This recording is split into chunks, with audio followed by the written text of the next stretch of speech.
সকলো কষ্ট শেষ কৰিলে অতি পৰিশ্ৰমেৰে কৰা খেতিডৰা নষ্ট কৰিলে দুৰ্বৃত্তই দুবেলা দুমুঠি খোৱা পেটৰ ভাত খাজো নাইকিয়া কৰিলে মানুহৰ নামত শৰীৰটো লৈ ঘূৰি ফুৰা পাখণ্ডকেইটাই এই পাখণ্ডকেইটা ক্ৰমে ৰফিকুল ইছলাম আৰু এগৰাকী মহিলা জহুৰা খাতুন কবলৈ আমাৰ যেন ভাষা নাইকিয়া হৈছে ঘটনাৰ বিৱৰণী মতে শান্তিপুৰ ঘোৰাবা গাঁৱৰ এগৰাকী মহিলাই অকলে আধি মাটি লৈ 2 বিঘা মাটিৰ ধান খেতি কৰিছিল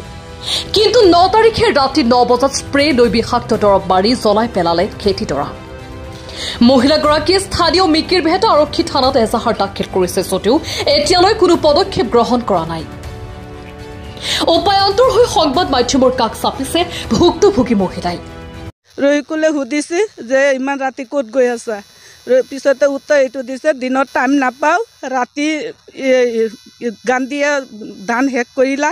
এইটো কাৰণে মই ৰাতি টাইম পাইছোঁ ৰাতি দাৱাই মাৰিব গৈ আছোঁ পিছতে কৈছে ইমান ৰাতি দাৱাই মাৰিব যায় না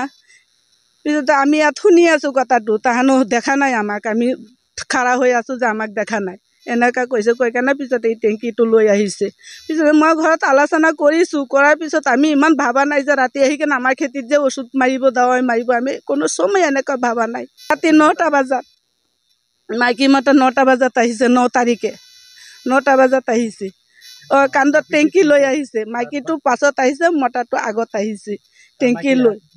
তো আমিতো ভাবিছোঁ তাহানো খেতিতে মাৰিব খেতিত মাৰিব যদি মাৰক তাহানো খেতিত মাৰিব আমিতো সেয়া নাজানো যে আমাৰ খেতিত আহি কেনে মাৰিব আমি যদি জানো তেনেহ'লে ৰাতি আহিব খুজিছিলোঁ এতিয়া আমিতো নাজানো আমাৰ খেতিত আহি মাৰিব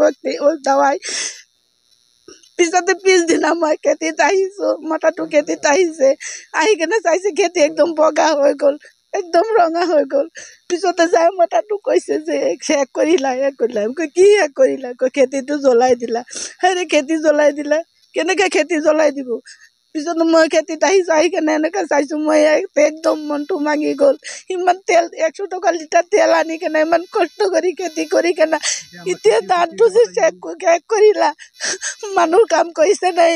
এটা ল'ৰা ছোৱালী মাৰি পেলালে কি মুখ মাৰি পেলালে গাটো সহ্য হ'ব খেতিটো যে মাৰিলা মোৰ সহ্য নহ'ল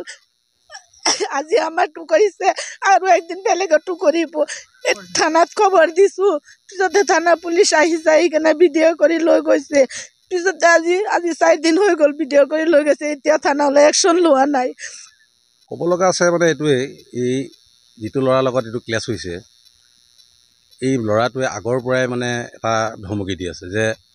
এই মাটিখিনি নষ্ট কৰিম এই মানুহটোক মাৰিম টঙনিয়াম এনেকুৱা ধৰণৰ কিছুমান কথা কৈ আছে ৰিচেণ্টলি মোৰ এই মাটি অলপ কঢ়িয়াইছিলে সিফালে পুখুৰী এটাত তেতিয়াও সি কৈছে যে মই ইয়াক মানুহটোক ঠেং ভাগি মই কেৰেলা পলাই যাম মোলাই এইবিলাক নকৰিবি অলপ আমাক সিহঁতে ভয় কৰি চলে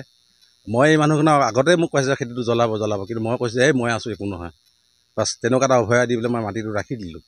কিন্তু এইটো কাম যে কৰিব মইতো ভবাই নাছিলোঁ মোৰ মানে এক্সিডেণ্ট কেছ এটাত মই ঘৰতে ফচি আছোঁ সেই কথাটোকে মই পুলিচৰ আগতো কৈছোঁ যে মই এজন খেতিয়ক মানুহ বা খেতি কৰোঁ বা বেলেগেও খেতি কৰা মানুহ আছে অসমত কথাটো হ'ল কি 9টা বজাত নিজৰ খেতিত কোনোৱে কীটনাশক দ্ৰব্য ব্যৱহাৰ নকৰে তেওঁ 9টা বজাত কোনো কাৰণত ৰাতি তেওঁ ৱেডাৰ চাই পেলাই কৰিব তেওঁ বতৰ চাই কৰিব যে আজি ৰ'দটো দিছে এইটো স্প্ৰে কৰোঁ বা নকৰোঁ কিন্তু 9টা বজাত কৰিব লগালে তেওঁ বেলেগক অন্যায় কৰিবলৈ আহিব লাগিব মোৰ মতে সেই কথাটো মই পুলিচৰ আগতো কৈছোঁ যে আপোনালোকক এটা পইণ্ট দিছোঁ যে 9টা বজাত নিজৰ মাটিত কোনো স্প্ৰে আৰু যিখিনি নিজৰ মাটিত যদি স্প্ৰে কৰিছে স্প্ৰে কি কাৰণত কৰিলে দে সেই মাটিখিনি লৈ আপোনালোকে এবাৰ ছাৰ্ভে কৰক তাৰ মাটিত যে স্প্ৰে কৰা নাই খাটাং ইয়াতে কৰিছে মই জনাত মৰিগাঁৱৰ পৰা ধীৰেন মেধিৰ ৰিপৰ্ট সুহানা লাইভ।